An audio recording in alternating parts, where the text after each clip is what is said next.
kugira ngo umwuka wera amuyobore kandi ubuzima agiye kuduha ubashe kudufasha twese. Gary, je te donne place. Kalisa ni umwanya wawe. Bon sabbat. Sabato nziza. Je vais me présenter pour ceux qui ne me connaissent pas et pour les visiteurs. Ngiye kubanza mbibwire ubatanzi cyane cyane. Je m'appelle Ariste Perina Kilutimana. Nitwa Ariste Perina Kilutimana. Et aujourd'hui, c'est moi qui a été choisi pour vous partager la parole de Dieu. Uyu munsi ni njyewe Imana yashimye ko mbagezaho ubutumwa bw'uyu munsi. Je représente le groupe des enfants. Ni njyewe uri guhagararira itsinda ry'abana. Ceci n'est pas facile, mais avec l'aide de Dieu, tout est possible.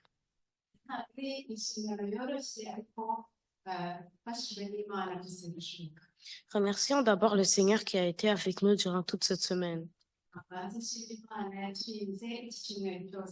Que Dieu soit loué. Prions le Seigneur. Merci Jésus de nous avoir gardés. Nous te demandons que ce programme puisse bien se passer. Nous te demandons d'être avec nous jusqu'à ce que nous puissions rentrer à la maison avec ce message dans la tête. Nous te demandons que ce message puisse rester dans nos têtes et puis qu'on puisse l'appliquer en action durant, durant toute cette semaine, la semaine d'après et puis durant toute notre vie. Au nom de Jésus que j'ai prié. Amen. Le sermon d'aujourd'hui est intitulé « De la prison au palais ».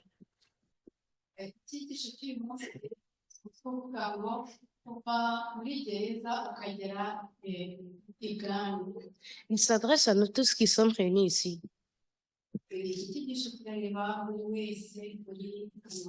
Que ce soit les hommes, les femmes, les jeunes gens et même les petits-enfants. Dieu a créé l'homme à son image pour qu'il puisse être capable de différencier les choses et de manière différente.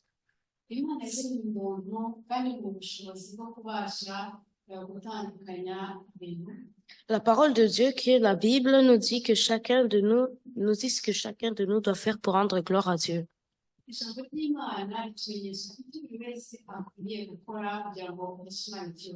C'est pourquoi Dieu nous a donné les commandements et les directives auxquels nous devons rendre gloire à Dieu.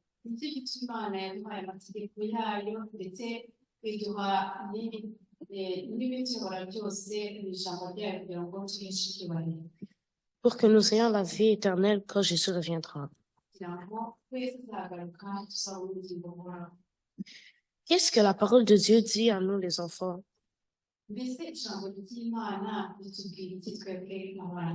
Lisons dans Exode 20, verset 12.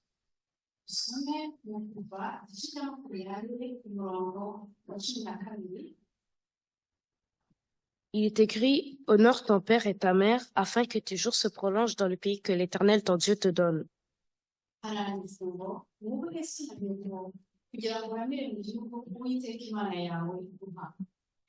Dans Genèse 37, versets 1 à 36, dans Genèse 37, versets 1 à 36,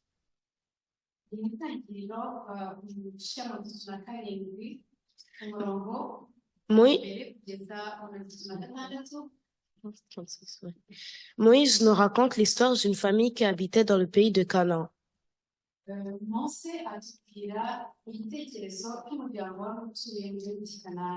Ici, je parle de Jacob qui a plus tard été appelé Israël.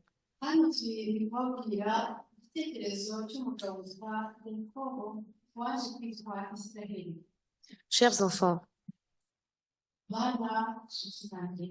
l'histoire nous dit que dans ce temps, Joseph avait 11 enfants.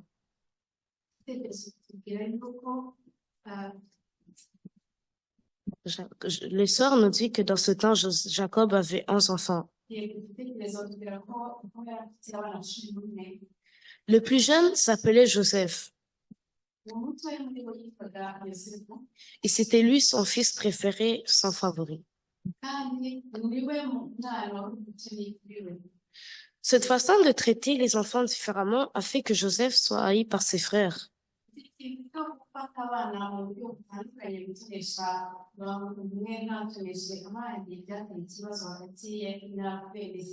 En plus, Joseph savait que ses frères le haïssaient.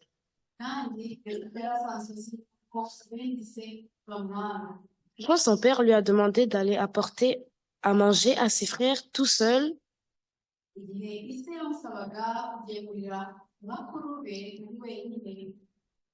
il n'a pas hésité.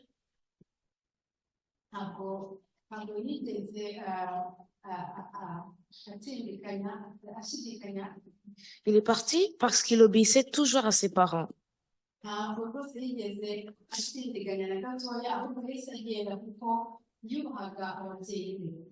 Malheureusement, ses frères l'ont jeté dans le puits. Ils ont même pensé à le tuer. Mais puisque Dieu est toujours bon, il permit que Joseph soit vendu aux étrangers pour être emmené en Égypte en tant qu'esclave. Vous pouvez vous demander Mais pourquoi Joseph a-t-il accepté d'aller voir ses frères alors qu'il savait qu'il les haïssait? kubera iki yosefu yemeye kujya kureba bene se kandi yari abizi ko batamukunda Même si quelquefois cela nous semble difficile, nubwo rimwe na rimwe bijya bigaragara nk'ibintu bigoye Dieu nous demande d'obéir à nos parents, peu importe les circonstances. imana idusaba kujya twumvira ababyeyi bacu uko byagenda kose Lisons encore en Éphésiens 6, verset 1. reka nanone dusome mu befeso igice cya gatandatu umurongo wa mbere Il est écrit, Enfants, obéissez à vos parents, car selon le Seigneur, cela est juste. bana mujye kumvira ababyeyi banyu umwami wacu kuko ari byo bibakwiriye Dans ces deux versets, iyi mirongo yombi Dieu nous demande d'obéir à nos parents afin que nous soyons heureux et que nous vivions longtemps sur la terre. imana idusaba kumvira ababyeyi bacu kugira ngo tubashe kubaho neza kandi tugire ahazaza heza Alors, j'aimerais vous poser une question. none ndifuza kubabaza ikibazo Qui parmi vous, durant cette semaine, a pu obéir à ses parents mbese ninde muri iki cyumweru yumviye umubyeyi we et les aider à la maison, par exemple, à faire la vaisselle, akemera urugero kubasha koza ibyombo faire le ménage, agatunganya mu nzu plier le linge, akazinga imyenda préparer le repas, akaba yatunganya ibyo kurya etc. ndetse n'ibindi Levez la main, je veux vous voir.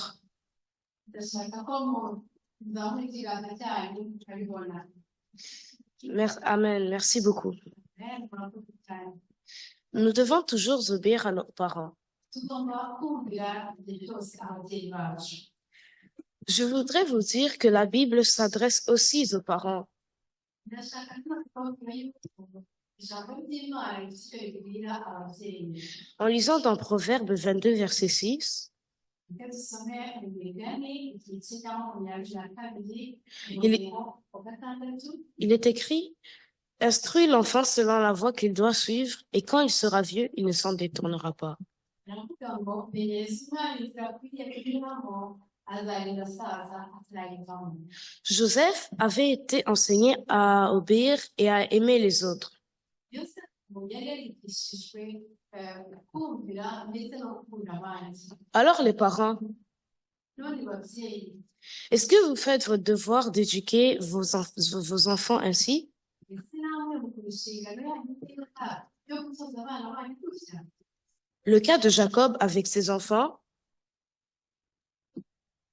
Le cas de Jacob avec ses enfants, ndetse itekereza yakobo ndetse n'abana be nous montre l'histoire d'une famille qui croyait en Dieu. twereka igitekerezo twereka uyu muryango wakundaga imana Mais qui a rencontré des difficultés et des faiblesses qui doivent nous servir de leçon. ariko waje gukura n'ibibazo ndetse hakabonekamo n'intege nke ibyo byose bikaba byatubera icyigisho Pour que nous puissions faire mieux.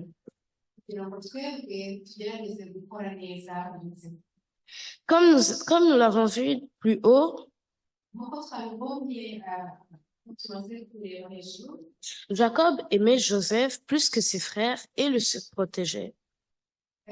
yakobo yakundaga yosefu cyane kurenza abavandimwe be ndetse yashakaga kumuhoza hafi ye mbese akamurinda ikintu cyose Parents, babyeyi traiter vos enfants ainsi n'est pas une bonne chose. kurera abana gutya kurera gufata abana gutya ntabwo ari ikintu cyiza Parce que cela détruit la relation entre les enfants kwibyangiza umubano hagati y'abana nabo et aussi entre les enfants et les parents. kandi bikazana n'ikibazo hagati y'abana n'ababyeyi Les frères de Joseph l'ont détesté jusqu'à ce qu'ils envisagent même de le tuer. abavandimwe ba yosefu baramwanze kugeza aho ndetse bashaka n'uburyo bamwishe Pour éviter cette grave faute ainsi que les conséquences qu'elle engendre, kugira ngo rero turwanye ikintu kimeze gutyo ikosa rimeze gutyo ndetse n'ingaruka zizana nabyo prions à Dieu pour que tout parent sache comment il doit éduquer ses enfants sans favoritisme. Mureke dusabe Imana kugira ngo idufashe ababyeyi bamenye uko barera abana babo batahuye n'ikosa nk'iri ngiri. Les parents doivent aussi servir de bon exemple pour leurs enfants, Ababyeyi kandi bagomba kubera abana babo urugero rwiza afin que ces derniers ne puissent pas adopter les mauvais comportements. kugira ngo abana be kwandukana imico mibi. L'exemple de Jacob d'épouser plusieurs femmes Urugero Yakobo yatanze rwo kugira abagore benshi a causé beaucoup de haine et de querelles parmi ses enfants. byateje ingorane zikomeye cyane n'urwangano hagati y'abana be. L'un d'eux a même couché avec sa sœur. Hari ndetse umwe muri bo waje kuryamana na mushiki Ce qui a conduit à son frère de le tuer. bituma hari mwene se gufata icyemezo cyo kumwica. Les valeurs chrétiennes enseignent que l'homme se marie avec une seule femme. Ibyanditswe amategeko meza agenga abakristo avuga ko umuntu agomba kugira umugore umwe Et alors, tous les deux vivent comme une seule chair. bose bakaba mu mubiri umwe. Si vous voulez bien éduquer vos enfants, Niba mushaka guha abana indero nziza montrez-leur que vous les aimez tous autant. mubereke yo bose yuko mubakunda kimwe. Si l'un commet une faute, Nihagira umwe muri bo ukosa punissez-le avec amour. mumuhane ariko muhananye urukundo. Car il est écrit dans Éphésiens 6, verset 4, Byanditswe mu Efeso igice cya 6:4. Et vous, pères, n'héritez pas vos enfants, mais élevez-les en les corrigeant et en les instruisant selon le Seigneur. Aravuga ngo namwe base ntimugashagire abana banyu ahubwo mubarere mubahana mubigisha iby'umwana wacu. J'ai aussi un message pour les jeunes. Mfite ubutumwa kandi bugenewe abasore. Quand nous lisons dans 1 Timothée, verset 4 à 12, Iyo dusomye mu rwa mbere rwa Timoteyo igice cya 4 umurongo wa 12, il est écrit que personne ne méprise ta jeunesse, mais sois un modèle pour les fidèles en parole, en conduite, en charité, en foi et en pureté. Aravuga ngo ntihakagire uyu busore bwawe ahubwo ube icyitegererezo cy'abizera ku byo uvuga no ku ngeso zawe no ku rukundo no ku kwizera no ku mutima uboneye. En prenant référence à l'exemple de Joseph, Duhereye ku icyo cyitegererezo cya Yosefu, la Bible nous dit qu'après être vendu comme esclave, bien sûr bitubwira yuko amaze kugurishwa nk'umucakara Joseph a été conduit dans la maison de Potiphar, qui était le second pharaon le roi d'Égypte. yajyanywe mu rugo rwa Potifaro wari wungirije Farawo umwami wa Egiputa. Potiphar avait une femme. Potifaro yari afite umugore umwe gusa. Celle-ci a voulu coucher avec Joseph parce que la beauté de l'Éternel était sur lui. Uwo mugore yashatse kuryamana na Yosefu kuko ubwiza bw'Imana bwari kumwe nawe. Comme c'est écrit dans Genèse, Genèse 39, verset 6b, Nk'uko byanditswe mu itangiriro igice cya 39 umurongo wa 9. Or, Joseph était beau de taille et beau de figure. Aravuga ngo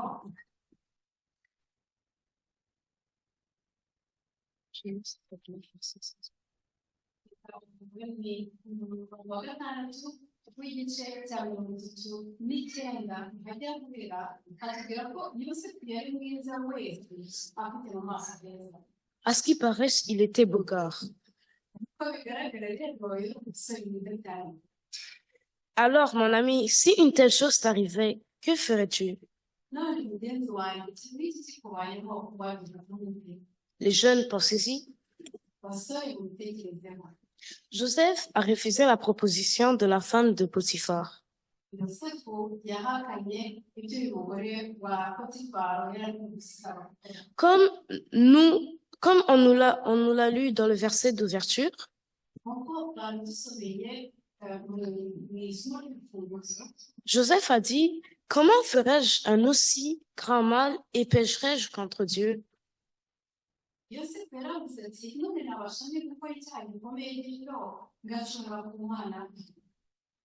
Mais la femme de Potiphar a pu l'accuser de vouloir la violer. Ariko umugore wa Potifaro yamureze yuko yashyize kumufata ku ngufu, C'est pourquoi Joseph a été envoyé en prison. bikatumye yosefu ajugunywa mu nzu y'imbohe. Mais la grâce de Dieu a accompagné Joseph en prison. Ariko Imana gukoresha kubana na yosefu ndetse no mu nzu y'imbohe, Parce que le gardien de la prison lui a fait confiance. kuko umurinzi w'inzu y'imbohe yamwizeraga. L'histoire nous dit que Joseph a expliqué les songes des personnes qui étaient avec lui dans la prison. Igitekerezo kigira yuko yosefu yaje gusobanura inzozi z'abantu bari kumwe nawe mu nzu y'imbohe, Le chef des échansons et celui des panetiers.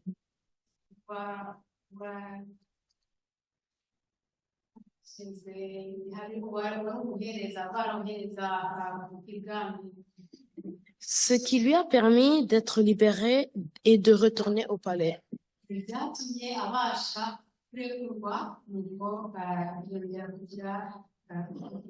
Suite à l'amour et au dévouement de Joseph envers Dieu,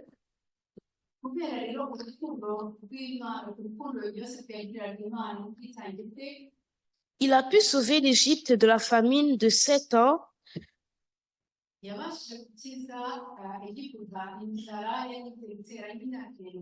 Même ses parents et ses frères ont été sauvés de cette famine sous le règne de Joseph.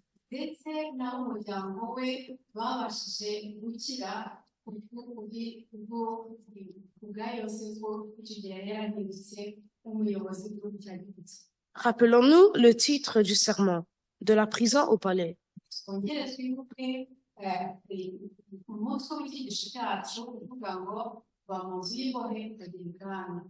Quelle histoire formidable! Si chaque jeune ici pourrait suivre le bon exemple de Joseph en ayant un comportement exemplaire,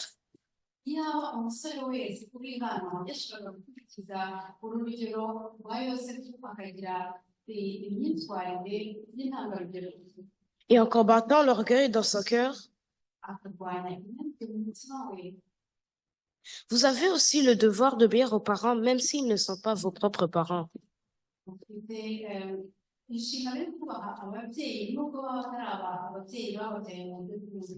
Dans 2 Timothée, chapitre 2, à verset 22,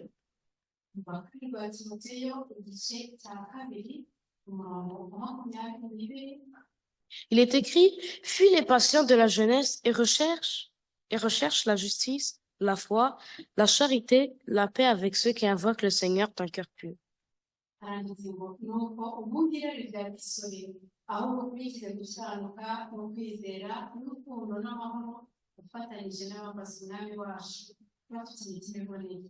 Les jeunes, je vous invite à éviter les mauvais comportements.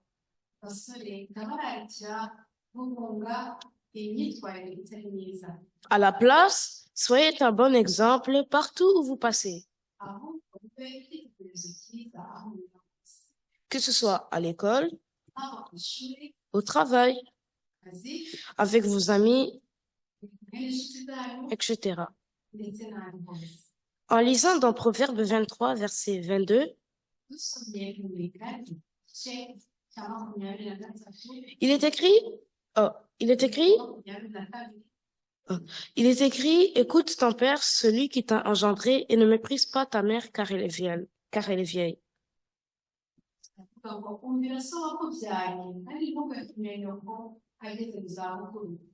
Alors, les jeunes doivent obéir à leurs parents, même quand ils sont devenus vieux.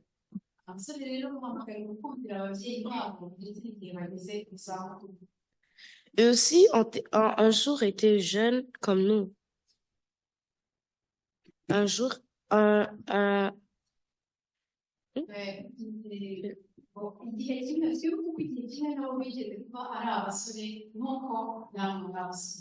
parent reste toujours un parent. Chère Église de Dieu, itorero ry'Imana. Comme nous venons de voir l'histoire de Joseph dans Genèse 37, chapitre 30, dans Genèse chapitre 37 jusqu'à 44, Nk'uko tumaze kubona iki gitekerezo cya Yosefu, ceci est une bonne illustration de l'esclavage dans lequel Satan nous a plongés. ni igitekerezo kibasha kwerekana nanone uburyo Satani yadushyize mu bucakara bwe. Je remercie Dieu d'avoir envoyé Jésus pour qu'il meure pour nous sur la croix. Ndashima Imana cyane yohereje Yesu Kristo kugira ngo adupfire ku musaraba. Et alors, nous sommes des enfants dans le palais de notre Père. None yatugize abana bari mu ngoro ya Data wa twese. Quelle bonne nouvelle, Mbega inkuru inejeje. n'est-ce pas? Ese si by'ukuri? Genèse 41, versets 40 à 43. Itangiriro igice cya 41 umurongo wa 40 kugeza ku 43. On lit que Joseph a été libéré de la prison et mis sur un siège d'honneur dans le palais du roi. Itangiriro 41 umurongo wa 40 kugeza ku wa 43 atubwira ko Yosefu yarekuwe akavanwa mu nzu y'imbohe. Alors, qui parmi vous ne serait pas content d'être libéré de la prison du péché pour aller au palais de l'Éternel? Tuzanezezwa no kuva mu nzu y'imbohe icyaha cyatworeyemo maze akajya ibwami kwa Data wa twese. J'aimerais clôturer. Ndashaka gusoza. Enfants, jeunes et parents, comme aucun de nous ne souhaiterait rester dans la prison du péché, je prie pour que nous puissions adopter les bons comportements. Bana basore ndetse namwe babyeyi, nk'uko nta n'umwe muri twebwe wakwishimira kuguma muri mu nzu y'imbohe y'icyaha, mureke dusabe Imana kugira ngo idufashe tugire imyitwarire myiza. Comme l'a témoigné l'enfant, le jeune homme et le parent qui était Joseph, Nk'uko uyu tumaze kubona Yosefu ubwana bwe, ubusore bwe, ndetse amaze no kuba umukuru, amaze kuba umubyeyi witwaye. dans la prison du péché et prenez l'habitude de marcher auprès de Dieu, Kuba mu nzu y'imbohe y'icyaha, ahubwo dufate akamenyero ko kugendana n'Imana, en priant et en lisant la parole de Dieu. gusenga kandi dusoma ijambo ry'Imana. Telle est ma prière pour vous et moi au nom de Jésus. Amen. Yaje kuri mwe nanjye. Alléluia. Alléluia. Alléluia.